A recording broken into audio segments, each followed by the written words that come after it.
দেব গুরুবর্গের কাছে যারা এসেছেন, গুরুবর্গের আদেশ যারা মানেনি, তাদের জীবনটা ওইরকম জঘন্য নগণ্য হয়েছে। আজ ভগবানের কথা মানল না, মহাদেবের অবস্থা কিরকম?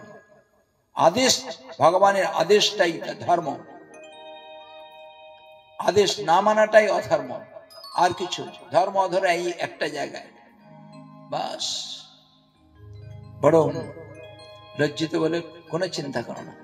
মহাদেব তুমি তো অজিতেন্দ্রিয়, তার সত্ত্বেও জগৎকে দেখানোর জন্য এই কার্যটি। আমাদের যে সোনা ব্যবহার করি না, মায়েরা কানে সোনা দেয়, এই জগতের সোনা, এই হাটটুকু সোনা, এই মহাদেবের বীর্য থেকে যে ভগবানের ইচ্ছাতে বলেন এইগুলো স্বর্ণে পরিণত হবে, তাই সেই বস্তুর নাম দিলেন হাটটুকু সোনা।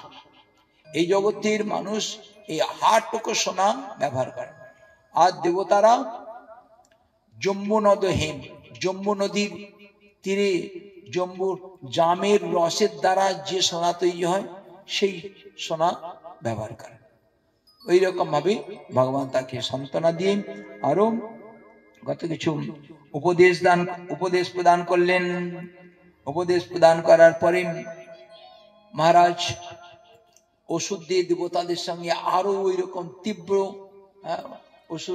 অসুরা তখন এবার আরো ক্ষেপে গিয়ে এবার সমস্ত দলবদ্ধ হয়ে বাস স্বর্গপুরী আক্রমণ করতে আরম্ভ করলেন। স্বর্গপুরী আক্রমণ করার সঙ্গে সঙ্গে দেবরাজ ইন্দ্র বিরাট বিশাল ভাবে যুদ্ধ করলেন। যুদ্ধ করে সমস্ত অসুরদের বজ্রের দ্বারা নিক্ষেপ করলো, আর যত অসুর এসেছিল সব কটাকে শেষ করে দিল। সমস্ত অসুরগণকে নিধন করলেন। এই সংবাদ অসুররাজ শুক্রাচার্যের কাছে যায়। শুক্রাচার্য এসে উপস্থিত হলেন। এসে দেখলেন যে হায় হায়, সব অসুরদের একদম শেষ করে দিয়েছে। তিনি তার সঞ্জীবনী মন্ত্রের দ্বারা আবার সব অসুরদের প্রাণ ফিরিয়ে দিলেন। প্রাণ ফিরিয়ে দেওয়ার সঙ্গে সঙ্গে আবার যুদ্ধ করবার জন্য উদ্যত হলেন। শুক্রাচার্য বললেন, এখন তোমাদের ফেভার নাই, সময়টা এখন খারাপ, চলো ফিরে চলো। আজ সুতলে চলে গেলেন। সুতলে চলে গিয়ে বহু সেখানে যজ্ঞ আদি করলেন। বাস সুতলের রাজা বলি মহারাজ বিশেষভাবে যজ্ঞটজ্ঞ করে বেশ কিছুদিন পরে আবার স্বর্গপুরী আক্রমণ করলেন। স্বর্গপুরী যখন আবার আক্রমণ করছে, পূর্বের মতো দেবরাজ ইন্দ্র ওই রকম যুদ্ধ করার জন্য উদ্যত হয়ে সেই অসুরদের কাছে এগিয়ে আসেন। এগিয়ে আসার সঙ্গে সঙ্গে তখন দেবগুরু বৃহস্পতি বললেন, ইন্দ্র এরকম না, এখন তোমাদের কিন্তু তোমরা যদি যুদ্ধ করো, পূর্বে যেমন অসুরদের অবস্থা হয়েছিল সেই অবস্থা তোমাদের এসে উপস্থিত হবে। এখন তোমাদের যুদ্ধ করার সময় না, এখন তোমাদের একটু গায়ে এড়িয়ে যদি প্রাণে বাঁচতে চাও তাহলে তোমরা একটু সরে দাঁড়াও। গুরুদেবের কথা অনুসারে সবকিছু ছেড়ে দিয়ে, স্বর্গপুরী ছেড়ে দিয়ে এইবার মর্তধামে এদালে কাদালে ঘুরে ঘুরে বেড়ালাম। বাস আক্রমণ করে নিল স্বর্গপুরী অসুরগণ। বাস অসুরগণ আক্রমণ করে স্বর্গে রাজত্ব করতে আরম্ভ করলাম। স্বর্গের রাজত্ব করছে। আর বহুদিন ধরে বলি মহারাজ সেই স্বর্গের এখন রাজা হয়ে গেছে। বলি মহারাজ মনে মনে চিন্তা করছেন, এই স্বর্গে যদি নিয়ম করে আমি 100টা যজ্ঞ করতে পারি, তাহলে স্বর্গের ইন্দ্রত্ব ফিরে পাবো, আমি নিজে ইন্দ্র হয়ে যাব। তাই বিরাট বিশাল ভাবে তিনি যজ্ঞ করলেন। এবার স্বর্গে তো অভাবে কিছু নাই, দান ধ্যান করতে লাগলেন, খুব পুণ্য করতে লাগলেন, সর্বত্র ঘোষণা করে দিলেন, দেখো দেখো বলি মহারাজ যজ্ঞ করছেন। বলি মহারাজের যজ্ঞে যারা যায়, যাদের যা চাহিদা সব পূরণ করছেন। বাস মর্তলোক, দেবলোক, ব্রহ্মলোক, সমস্ত পিতৃলোক, ঋষিকুল সকলেই ছুটে এসে দেবতা বলি মহারাজের কাছে হাত পাতে। আর একটা দরকার বহু দান করছেন, গাভী থেকে আরম্ভ করে সোনা দানা যা কিছু দান করছে, যা কিছু দরকার সব দান করে দিচ্ছে, খুব আনন্দের সবই দান নিচ্ছে। এইরকম করতে করতে 99টা যজ্ঞ হয়ে গেছে, আর 100 যজ্ঞ পূর্ণ হবে। 100 যজ্ঞ পূর্ণ করলে বাস বলি মহারাজের সংকল্প পূর্ণ হবে। এইদিকে অদিতি দেবতাদের ছেলেদের কষ্ট হলে কষ্টটা বেশি কারো হবে? পাড়ার লোকের, মায়ের। হ্যাঁ, তাই ছেলেরা এঁদালে কেঁদালে ঘুরে বেড়াচ্ছে, দেবতারা তা দেখে মায়ের খুব কষ্ট হয়। পাউরুটি কিনে কিনে খাচ্ছে, চাল ভাজা কিনে কিনে কিনে খাচ্ছে, খুব কষ্ট। কোথায় স্বর্গের রাজভোগ খাবে, আর কি কষ্ট, এরকম ঘুরে বেড়াচ্ছে।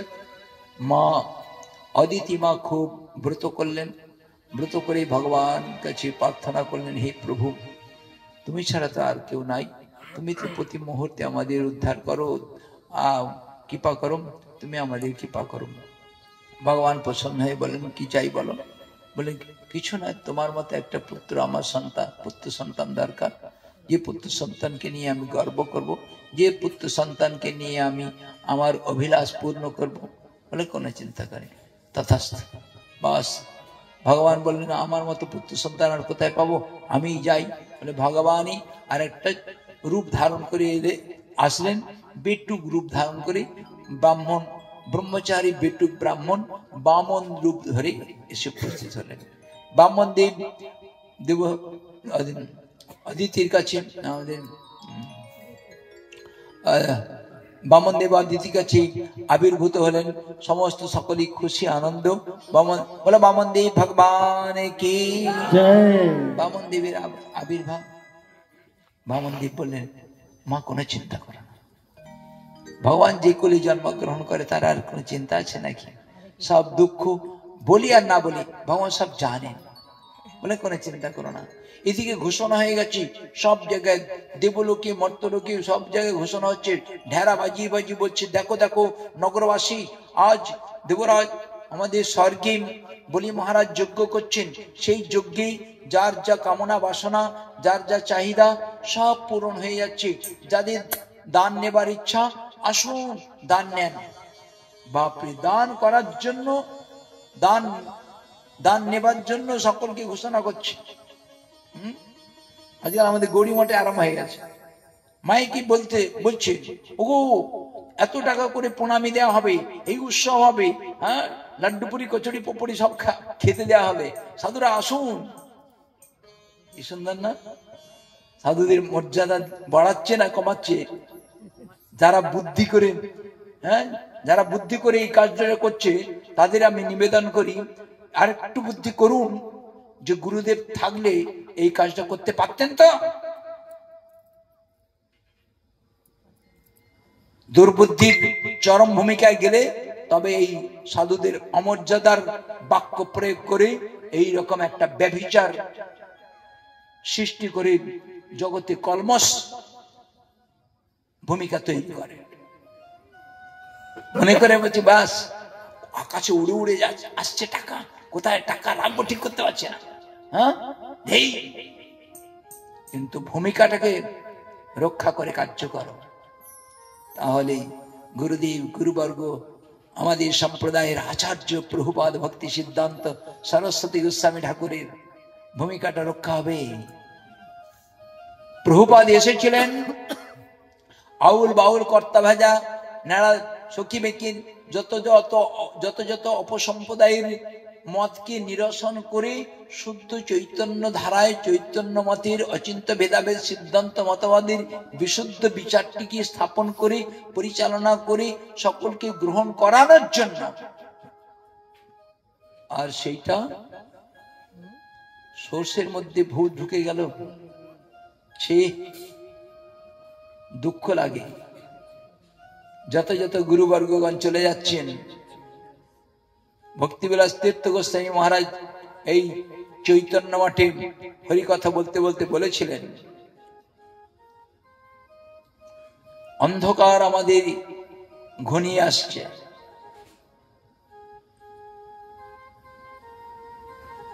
ভক্তি গোবিন্দ সন্ত গোস্বামী মহারাজ ওই যোগপীঠ মন্দিরের ভারী সভার মধ্যে বলেছিলেন, গুরু মহারাজ বসে আছেন, আঙুল দিয়ে বলছেন এই সমর মহারাজ চোখটা বন্ধ করুক না।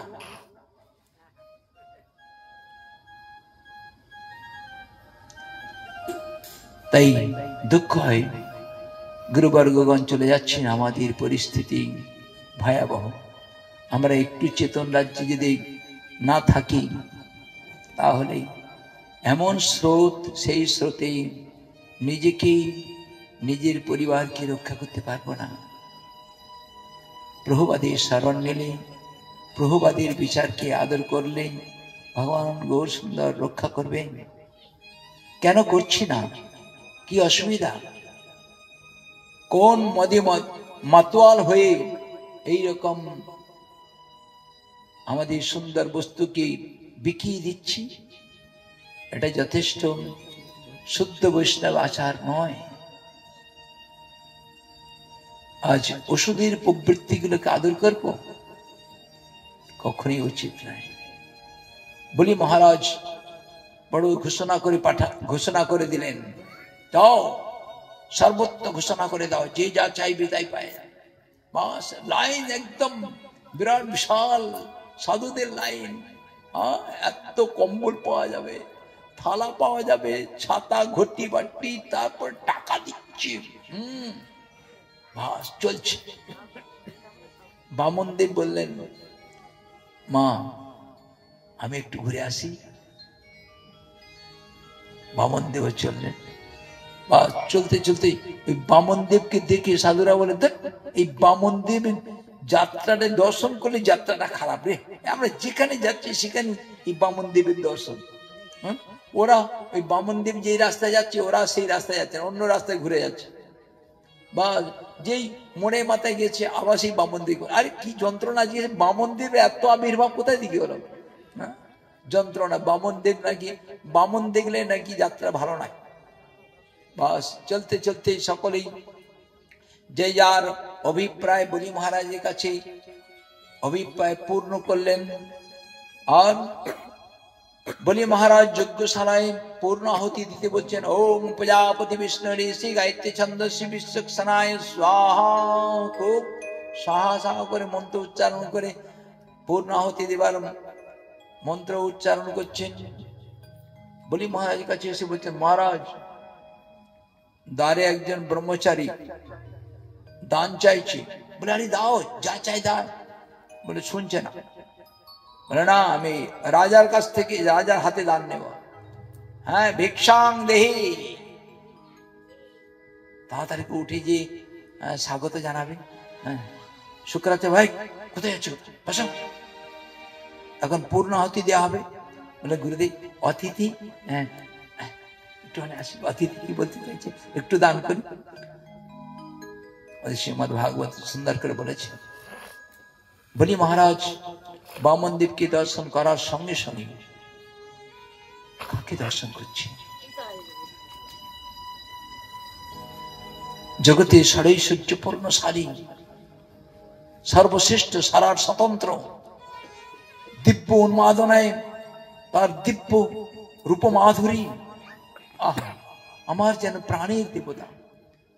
চাক আর না চাক আমি যেন সবকিছু তাকে তুলে দিই, তার হাতে তুলে দিই। হ্যাঁ, এমন এক সুন্দর রূপ দেখে খুব আনন্দ। अरे आइए महाराज, ब्राह्मण जी आइए। যজ্ঞশালা নিয়ে আসলেন।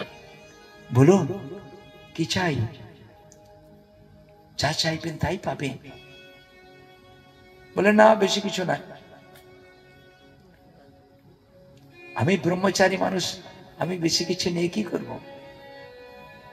আমি কেবল বসে তপস্যা করব, একটু জায়গা চাই। আমার পায়ের 3 পাদ ভূমি, এইদিকে 3 পাদ, এই 3 পাদ। বলে, বসে বসে তপস্যা করব। বলি মহারাজ বলছে, ছেলে মানুষ এরকম করে না। হ্যাঁ, এখন বসতে ইচ্ছা করছে, একটু শুতেও তো ইচ্ছা করবে, এরকম নাই। আমার কাছে, বলির কাছে যারা একবার দান মাগে, দান নেয়, তাদের 7 পুরুষ কারো কাছে হাত পাততে হবে না। আর তুমি এইরকম সামান্য 3 পাত ভূমি, কয়েকটা গ্রাম নিয়ে নাও, সোনা দানা হীরা মণিকে দেখছো পাহাড় ঢের হয়ে আছে, হ্যাঁ, শেষ হবে না। আরে বাপরে, স্বর্গের ঐশ্বর্য কম নাকি? কি চাই কি বলো? এরকম নাই, नहीं महाराज, केवल मात्र 3 पद भूमि चाहिए, देना है तो देना, नहीं तो मैं वापस जा रहा हूं। साधु के स्वभाव ऐसे ही होना चाहिए, जितना जरूरत है इतना ही मांग लेना, ज्यादा नहीं कम नहीं। आप दे सकते, आप আপনি যদি 3 পাদ ভূমি দিতে পারেন, 3 পাদ ভূমি, 2 পাদও নেব না, 4 পাদও নেব না, আমার যতটুকু দরকার। যদি বেশি নেই তাহলে আপনার মতো দশা হবে। তার মানে হ্যাঁ, আপনি ছিলেন সুতলে, সুতলে ঐশ্বর্য কম নাই, সুতলে সমস্ত ঐশ্বর্য স্বর্গ অপেক্ষা সুতলে ঐশ্বর্য অধিক। সেই ঐশ্বর্য পরিত্যাগ করে আপনি এসেছেন স্বর্গের ইন্দ্রত্ব লাভ করে স্বর্গের ঐশ্বর্য ভোগ করার জন্য। কেন? সুতলের ঐশ্বর্য পেট ভরল না। আমি ব্রহ্মচারী, আমার যতটুকু প্রয়োজন ততটুকুই আমি নেব, অধিক নিয়ে আপনার মতো দশায় পড়ব না। বাপরে, এ তো ইন্টারনেটের খবর দেখে, হ্যাঁ, ভিতরে ভিতরে সবকিছু জানে রে বাবা। দেখলে কি হবে? বেটু ব্রাহ্মণ কেউ হলে কি হবে? হ্যাঁ, আগে পিছনে অনেক খবর রাখে, নিশ্চয়ই কত রকমের খবর পড়ে তার ঠিক নেই। হ্যাঁ, বাপরে। बोले ठीक है महाराज, आप ब्राह्मण लोग, ब्राह्मण की सेवा करना तो मेरा कर्तव्य है, धर्म है ना, ठीक है, आप 3 पद भूमि देव। बोले ना, एरकम ना देव टेब ना, संकल्प करते হবে। আজকে যা শ্বশুর মশাই জমি দেব